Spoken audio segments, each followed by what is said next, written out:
ও মাই god, টি10 লিগের আজ তৃতীয় ম্যাচে ব্যাট হাতে রীতিমতো 4 ছক্কার ঝড় তুললেন সাইফ হাসান। করলেন অবিশ্বাস্য এক ইতিহাস।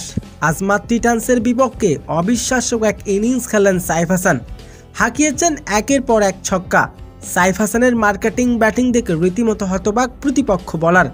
মাঠ জুড়ে শুধু সাইফ হাসানের 4 ছক্কার ঝড়। ম্যাচের শুরুতে টস জিতে আগে ব্যাটিং করার সিদ্ধান্ত নেন সাইফ হাসানের দল অ্যাসপেন। তবে শুরুটা ছিল ভীষণ দুর্বল। মাত্র 25 রানের মধ্যেই 3 উইকেট হারায়। কিন্তু চতুর্থ ব্যাটার হিসেবে ক্রিজে নামার পর থেকে পুরো দৃশ্য পাল্টে দেন সাইফ হাসান। মাঠে নেমে আক্রমন্ত ব্যাটিং শুরু করেন তিনি। নিখুঁত টাইমিং, একের পর এক ছক্কা হাঁকিয়ে হতবাক করে দেন প্রতিপক্ষ বলারকে। তার ব্যাটিং দেখে গ্যালারি থেকে শুরু করে ডাক আউট সবাই মুগ্ধ। মাত্র 18 বলে 57 রানের বিধ্বংসী এক ইনিংস খেলেছেন সাইফ হাসান। তার ইনিংসে ছিল 4টি ছক্কা এবং 3টি দুর্দান্ত 4। তার বিধ্বংসী ব্যাটিংয়ের অবদানে নির্ধারিত 10 ওভার শেষে অ্যাসপেন অস্ট্রেলিয়ান্সের সংগ্রহ 3 উইকেটে 120 রান।